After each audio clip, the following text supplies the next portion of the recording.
I am from beyond. Listen, and all you desire will be yours. Welcome to SpiderMan and the Secret Wars. Prepare for Prattle.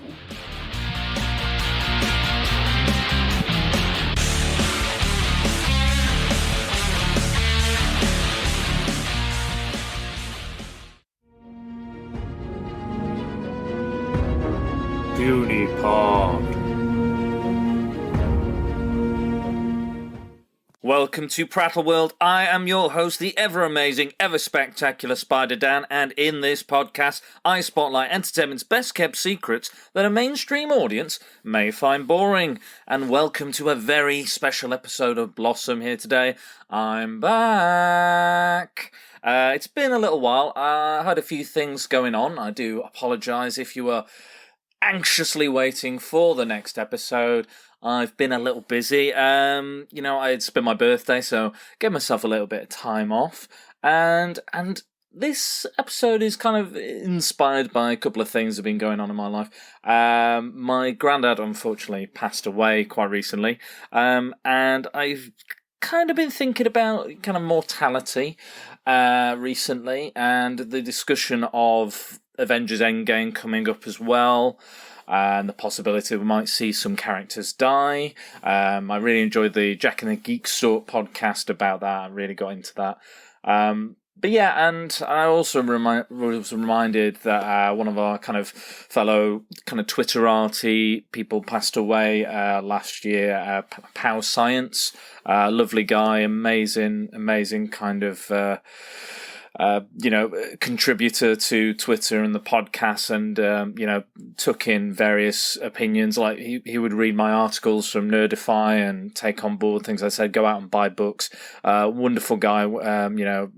Brilliant Captain America cosplay, and just all around fantastic person. He's very much missed by many people that in the kind of Twitterati, in the podcast verse, or the podiverse, if you will. Wonderful man. So I've been kind of thinking about it like that, not too too depressing start to a podcast. Yeah, it's going to be a light one, this.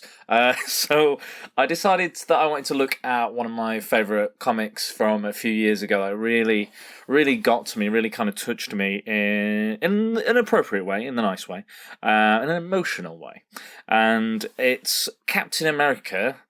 Well, the official title is Civil War, The Death of Captain America, Fallen Son. So this is a small mini-series that was released in conjunction with the famous storyline, The Death of Captain America by Ed Brubaker, and his seminal run on the character following the kind of Winter Soldier storyline. And we may see elements of this in possibly Endgame, or maybe future Marvel Cinematic Universe films. So that's a possible outcome of that.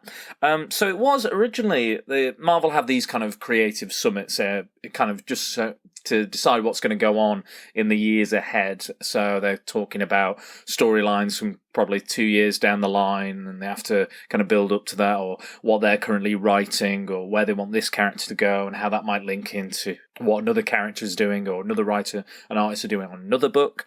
So J. Michael Straczynski, who was famous for Babylon 5, he wrote the Thor movie. I think he wrote the screenplay for it, and had an amazing run on a lot of the characters, especially Spider-Man, a very long and kind of historic run, one that I really enjoyed. And I know Dan Keatis likes that run as well, and very relatable kind of run on the character, and a bit interesting, going kind of a mystical route.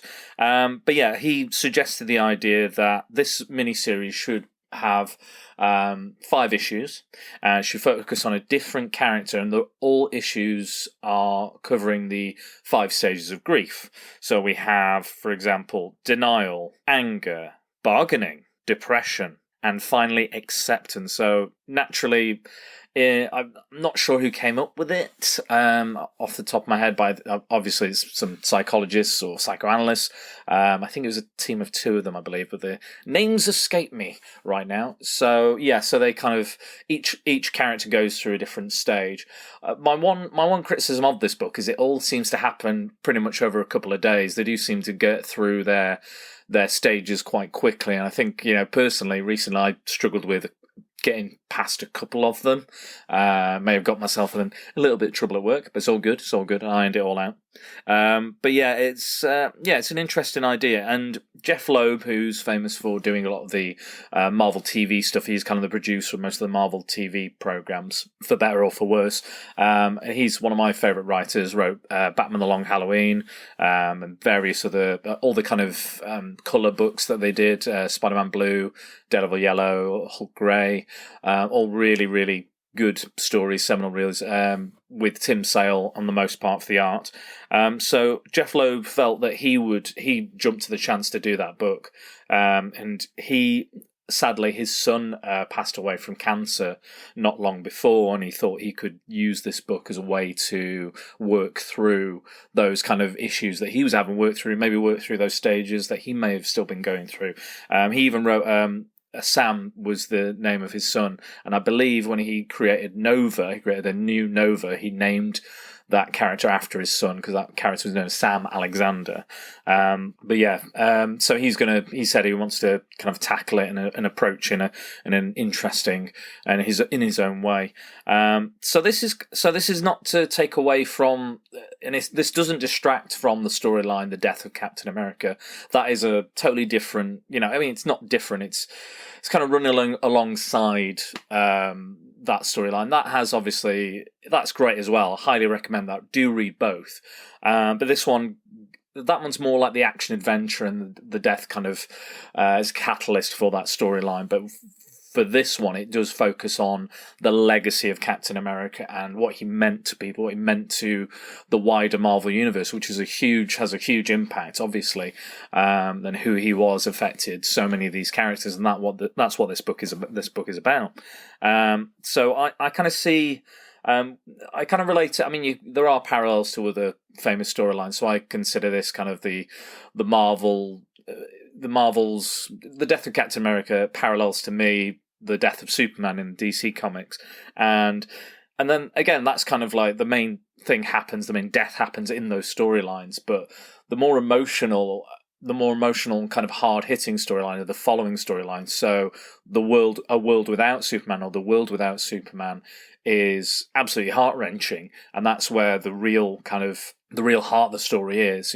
He's had his death, he's been, the spectacular death or sad death has happened, but it's really the follow-up storyline. And for me, this is the Marvel version of that. So A World Without Superman is the same as Fallen Sun for me, and they're both incredible books. But let's get started. Let's talk about the books themselves. So we'll go with the first stage. So the first issue is Denial. And to be fair, this is covered by Wolverine, who is a skeptic, and if anybody is skeptical about somebody being dead or is in denial about it, it would be Wolverine, who has survived everything. Even during the Civil War, he was pretty much nuked and was just a skeleton and still managed to heal and come back. And we know in the Marvel universe, we know in comic books, the death is kind of a revolving door, let's say that.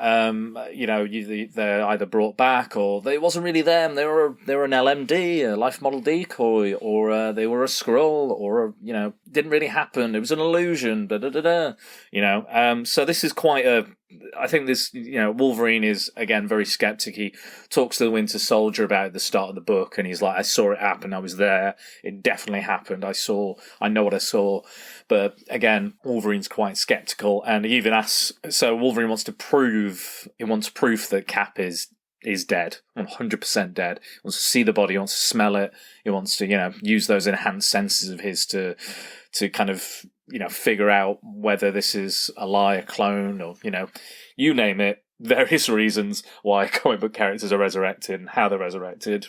There's multitudes of reasons. So I think a fair bit of skepticism is probably quite healthy in the Marvel universe or in comic books in general. But yeah, so instead of taking the Winter Soldier says he's got his own agenda, so you can follow his storyline in the death of Captain America, and we do see that, and that progresses, and that's a hell of a run, by the way. Just anything by Ed Brubaker I could highly recommend, and Jeff Loeb and most of the artists involved. So The arts on this issue, they're all done by different artists as well, which is really cool.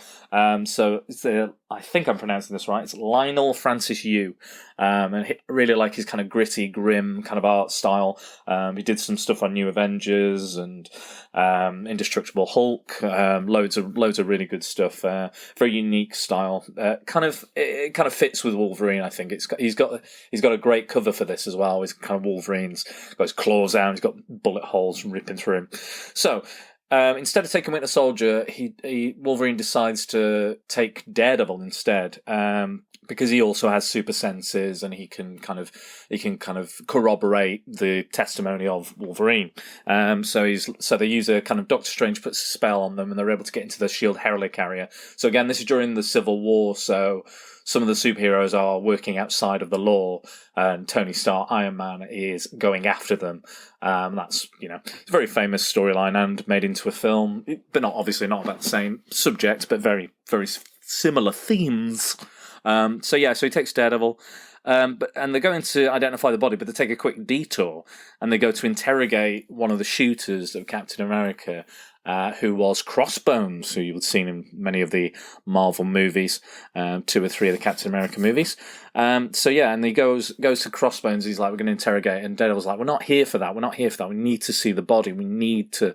This is the whole point of this mission, and we don't have much time. The spell that Doctor Strange is doing is quite limited, so they've not got this they're completely kind of shrouded and completely invisible to all sensors and stuff, all detection and human or otherwise. They're going to interrogate Crossbones, and it appears that Crossbones has had his memory wiped or altered. So Daredevil's, you can see on the page, you see like a little. Polygraph. It's a polygraph kind of heartbeat changes or anything. So Daredevil and Wolverine are basically lie detectors anyway, human lie detectors. And I'm glad that they kind of kept that. A lot of times people forget I know that in the movies they don't really highlight like Wolverine's enhanced senses as much. I always thought that was a cool element to the character. And Wolverine strangely hands kind of Crossbones a gun. And Daredevil's just all the way through this interrogation is like, what's the gun for? Why is the gun there? What are you doing? And basically Wolverine starts kind of insulting him, calling him an idiot, Crossbones, and calling him a loser. He couldn't even get the final shot to kill Captain America. And then he just basically picks up the gun and shoots Wolverine. And because he's done that, he's like, you've just given me excuse to kill you. So he goes to kind of kill him, and Daredevil stops him. He's like, are you just doing that? So am I just here to kind of justify you killing him in self-defense? Is that the reason you brought me? Because I'm a lawyer. And he kind of shrugs it off, and then he's like, get out of here. That's all I wanted you here for. So just get out. And he's like, fine, I'm going because we've got no time. So, and then Wolverine appears and he finds the corpse of Captain America, the body, and Iron Man and Yellow Jacket walk in, and they're, Hank Pym walk in, and they're like, oh, you just popped up on our sensors. And he was like, it's really him, isn't it? And he's like, yeah. It's definitely him. He's like, it's quite interesting. It's quite sad for Wolverine to realise that, that man is dead. That man that meant so much to everybody is gone. And just as he leaves, he goes, he basically says, if I find out you had anything to do with Cap's death, I'm coming for you. He tells Tony Stark, and he goes, yep, fair enough, and he kind of just lets him go because they're like, oh, we're not going to arrest him. That's our job. We have to arrest him. And he's like, no, Iron Man knows that I have to go out there and tell everybody that he is actually dead. It's not a hoax or or anything like that. He is completely gone. And he goes, yeah, so lets him go. So that's the first stage, denial. Really good issue, really strong issue. The following issue features the Avengers dealing with anger. So at the time, like I was saying, Civil War was it split the Avengers into 2 teams. There was the Mighty Avengers, which were the government-backed superheroes, which had Ms. Marvel, Wasp, Wonder Man, Ares, the Sentry, the Iron Man. They were all on the team. And the New Avengers was kind of Iron Fist, Luke Cage, Wolverine. I think the Thing was on there at that point, maybe, or maybe a little bit later. Spider-Woman, Doctor Strange, Ronin, you name it. So there's 2 separate teams. So the Mighty Avengers have found out that Tiger Shark, who's one of my favourite kind of lower tier villains, is kind of a Submariner villain, and he's gotten the whole horn of, I want to say Gabriel or something like that, and he basically conjures up sea monsters. He makes sea monsters. The person who has it controls sea monsters. So that's really cool. So the Mighty Avengers have got a full on mission. However, the new Avengers are hiding out in the Sanctum Sanctorum, Doctor Strange's house, which is hidden from view from, the government shield and everything. And they're going to have a poker game with The Thing, one of The Thing's famous poker games, which really, it's a really fun element that always kind of pops up every now and again. You see like Nick Fury, Wolverine, The Thing, all kind of just playing poker, and it's just kind of, I like when superheroes are put in these very mundane things, like they're having, like the Avengers having to catch a bus, or they're just kind of drinking around, just if it, like that scene in Age of Ultron where they're at a party, it's just the Avengers at a party and they're chatting and they're quipping and what have you. I think I'd watch a whole movie of that. I don't necessarily need the superheroic sometimes, but it's nice that they're there. So yeah, and everyone's a bit so this is all about the anger, and they're trying to deal with it in two very different ways. So in the poker game, everyone's quite passive-aggressive and quite angry. And Spider-Man's like, we're not going to talk about this. We're not going to talk about what's happened. But obviously people deal with grief in so many different ways, and their ways just to kind of keep busy and to carry on and to do what they do. And that's very healthy as well. But Spider-Man is obviously one of the more sensitive of the superheroes in the Marvel universe, if not the most sensitive and relatable. And don't worry, he's gonna pop back up in another stage a little later on. But yeah, he just is not taking it well, and he's been crying, and he says, "I don't want to remove my mask." So he's like, "Well, we're playing poker. You can't wear a mask," which I thought was really cool. And then like Iron Fist is like, "Well, if Spider-Woman's wearing a mask, Spider-Man's wearing a mask, I'm going to wear my mask." And they're all just like, "Oh, God's sake." So they're all kind of tearing chunks out of each other, kind of passive aggressively. And I think this is the better part of the book for me. I do enjoy the Avengers doing their thing, fighting sea monsters and Tiger Shark, which is pretty cool. But I think the better part of the book is the kind of you spending time with your friends and dealing with that grief in the healthiest way you can, I guess. Even Luke Cage has a go at the young Avengers. They kind of go out to fight some crime, which is what they do. But he's like, be careful. They're all like, we don't care. Don't talk sass to us. We're going to do what Cap always did. And he's like, just let them go, kind of thing. But yeah, it's really kind of tough to see. All these heroes. I think it's quite healthy to see, really, that. Even these strong, things like one of the strongest characters in the Marvel universe, they all are, but they're all so, this is a moment of weakness for them, and it's a sad moment for everybody to grasp and to get over, and it's hard for people to deal with and to work through it in such a small amount of time.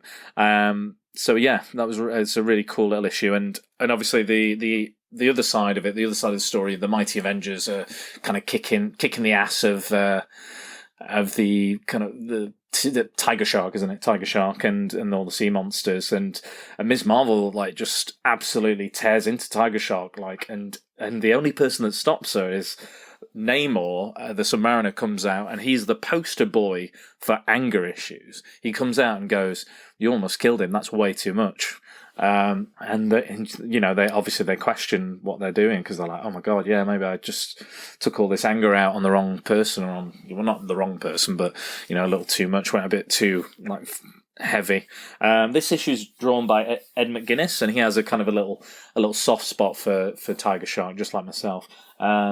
So yeah, he's a really cool kind of artist. He did a lot of work on, I think it was Jeff Loeb and him did the Hulk series when it introduced the Red Hulk and stuff, and that was a really, really good run as well. That's a lot of fun to read. But yeah, and at the end of the story, we see Wolverine comes in and relays the information Again, this is all kind of happening around about the same time, roughly. Most of it's on the same night, I believe. So he says Cap's actually dead, and Spider-Man starts fighting with him because he's just like, I can't believe it. No, it's not true. It's not true. Starts beating him up, and Wolverine gets his claws out and goes to stab him. It's like, come on, you want to try for two, kind of thing. And then the thing kind of just like Namor, the thing goes, right, you guys got to work past it. You're not dealing with this in the right way. You're tearing each other. We should be coming together when you're trying to pull us apart. So then the next issue was Captain America dealing with Bargain. Now this sounds strange because Captain America is dead, but basically it involves Iron Man trying to replace the role of Captain America, trying to make a deal.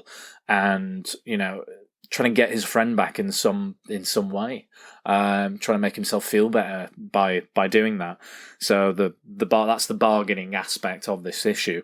And somebody turns up from the dead, turns out of the blue, which is quite relevant, obviously, because of the issue of, like, we've just gone through, like, denial and the anger issues. So Hawkeye comes back from the dead. So he's been believed dead since House of M storyline. Well, kind of, yeah, House of M, Avengers Disassembled, kind of around that area. There was an issue of New Avengers where it's like he's alive, but he's kind of in a weird limbo with the Scarlet Witch. But yeah, he's come back absolutely fully, and this is him back. Iron Man still doesn't believe him. Again, ultimate skeptic. He's like, oh, Hawkeye, I can't believe you're alive. He's like, I can't believe what's going on.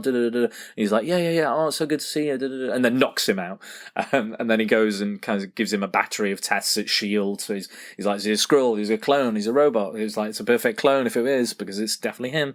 And, they wake Hawkeye up and he's like, what's been going on, what's happened, and he's like, yeah, I can't believe it. He's, what's going on with the world? I've left and everything's gone to shit, basically.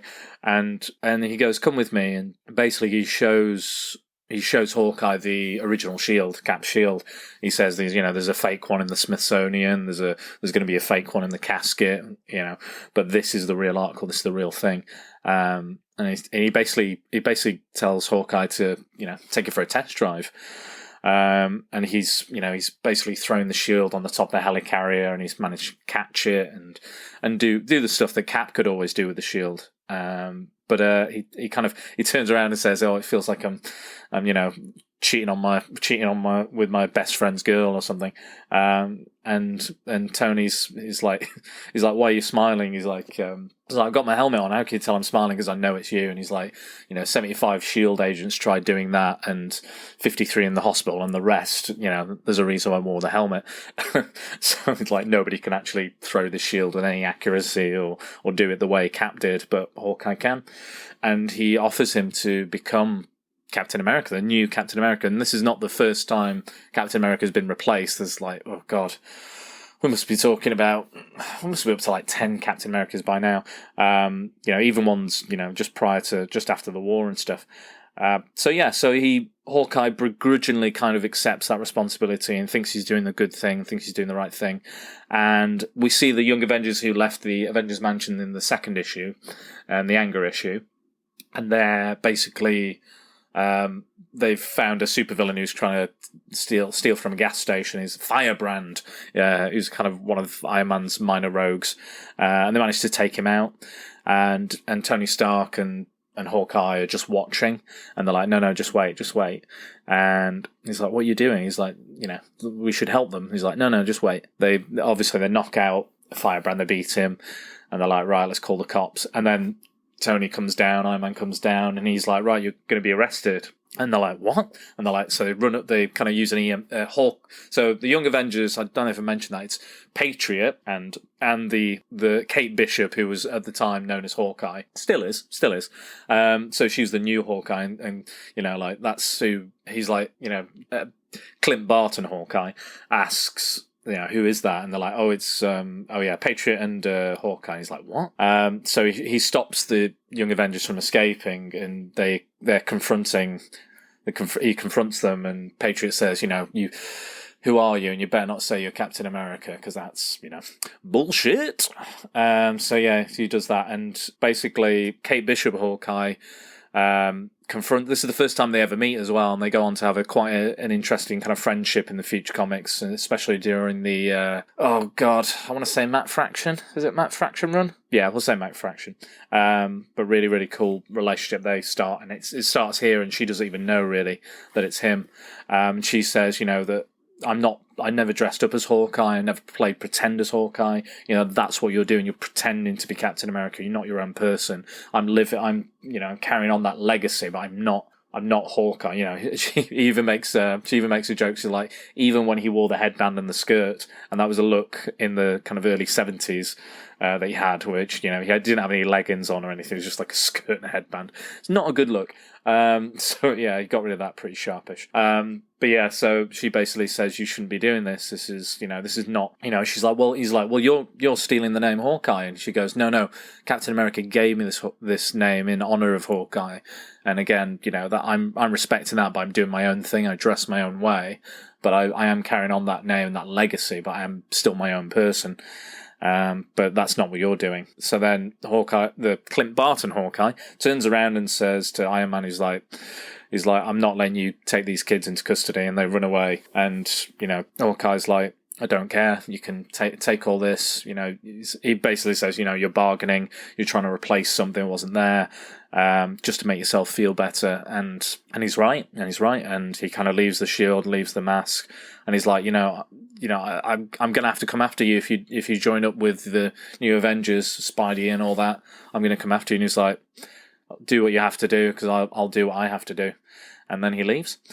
So the next issue, this is a puny pod that is running on a little long, but I think I have to talk about this. I have to talk about it in the way that I want to. So I'm going to push it. As long as it's under an hour, we'll call it a puny pod. I am going on to the next one. So the next one is SpiderMan, and he deals with depression in this issue. And I like that he deals with depression because he's a character that's dealt with a surprising amount of death in his short kind of comic book career. Uncle Ben, his parents, Gwen Stacy, Aunt May, hundreds of times. She keeps coming back. So he's dealt with, all the people, Captain Stacy as well, all the people he couldn't save, and he always holds himself fully responsible for that. Even though he isn't, he still blames himself, because that's what people do. And, and he's basically at this point in the story, he's just like, why? What's the point? Why? Is it worth it? It's just constant death all the time. Just, I can't deal with it. And this is like, and he reminisces about what Cap meant to him, and one of the first times he met Cap when he was fighting the Hulk and he saved him. And his spider sense goes off, and he realizes that somebody else is at the grave of kind of Uncle Ben, Aunt May, and various other kind of people that he's lost, Stasis and what have you. And he's looking at all their gravestones. But the spider sense goes off, and he realizes somebody else here. And he's like, no, not here. And he realizes that the Rhino is in the graveyard, and starts fighting the Rhino. But the Rhino is actually only there to visit his mother. And he's like, why are you troubling me? I'm just trying to, I just want a quiet moment with my mother. It's her birthday, and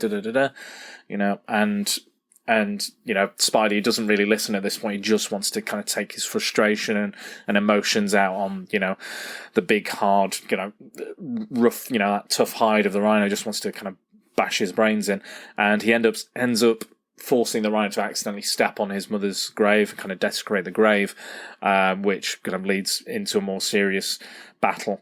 And while Spidey is reminiscing about the first time he met Cap, he realised that he's not here to save me anymore. He can't save me this time. I have to do it myself.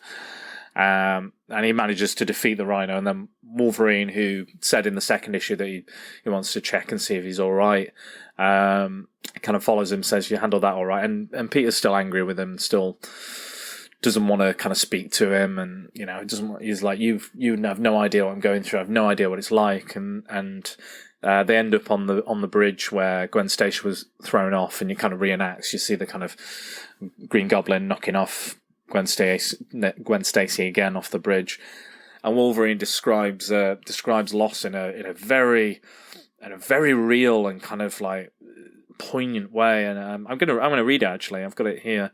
So he says, "Try this. It's like somebody shot a cannonball right through your stomach, leaving a great big hole. Eventually it starts to close up from the outside in. And one day it'll be different. The load won't feel as heavy. Of course, then you hear a song, or somebody will laugh, or the wind will blow the wrong way, and the hole will tear wide open again. So that's your daily dose of real. It was quite that kind of... I like the description. It seems quite apt. That feeling of loss, be it somebody who died or someone you used to care about isn't there anymore in whatever context. That was pretty harsh going, but it does kind of follow up with a line which I was like, oh well, depression is depressing, and I was like, well, duh. I kind of was just like, I didn't really like that line, but that particular one I just read out was really, really heartfelt. Really, really like that. So let's move on to the final issue, and this is Iron Man dealing with acceptance, and finally we're at Cap's funeral. So this is a funeral where so not everyone is there, because obviously the laws of Civil War have been passed, and they probably would be arrested on site if they went. And the new Avengers even say that while watching on the TV. But there are certain characters who went to technically, like Falcon especially, was against the Tony Stark's Registration Act, but he goes and he gives the most beautiful speech. Probably one of the most beautiful speeches I've ever read about, a best friend and a partner talking about somebody that they worked with and cared about so much. And it's great. And he talks about the history they had and how Cap was integral into creating him as a person, like kind of making him a better person from what he was, from who he was. Crafting the Falcon on an island that's, swarming with Nazi exiles, that he has to defeat. And I'm pretty sure that they don't show this in the comics, but I'm pretty sure that Cap was in the Red Skull's body at the time. Weird cosmic cube wackiness in comics. You can't get enough of it. But yeah, he talks about that. He talks a little bit about the kind of Secret Empire, the original Secret Empire storyline, which is quite classic and has Cap probably for the first time giving up being Captain America, giving up the mantle to become Nomad. It's a really good speech, and there's the most beautiful moment is where he starts asking people to stand up, where he's like, okay, if you fought with side by side with Captain America, please stand up. If you were there, if you were his partner or were a teammate, please stand up. If you are carrying on the legacy of many heroes, please stand up. And by the end, everybody has stood up. If you're carrying on, if you are, believe in what Cap stood for, please stand up. And it's really quite touching, really quite gorgeous. Before that, though, we have Tony Stark trying to make a speech, and he just kind of says I didn't want it to happen this way. I didn't want it to be this way. Walks off. The Thing's there as well. I think the Human Torch is there as well. I think they're kind of in the middle ground of the kind of Registration Act. They're not enforcing it or endorsing it or anything. But they were able to be there. Rick Jones as well, who was once Cap's partner as well. He is also there. And he's like, I think the Falcon goes, Rick Jones had the, he had the honor of being Cap's partner as well. He's like, right on, yeah. And that's really cool. And I don't want to read, I won't read out the entire, because most of the issue is the speech. But it's done. That one's done by John Cassidy. Oh, I actually didn't mention the last few artists. So John Cassidy does the final issue. The Depression SpiderMan issue is David Finch, and the bargaining issue with Hawkeye is John Romita Jr., who I managed to meet at one point, which is pretty sweet. It's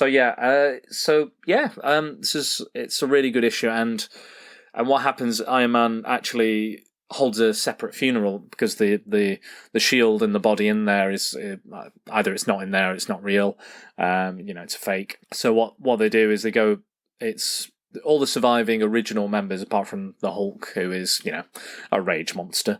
He's not in control, I don't think, at the time. No, he wasn't even on the planet, was he? Yeah, he wasn't even on the planet. He was in Planet Hulk, going through Planet Hulk storyline, so he wasn't even there.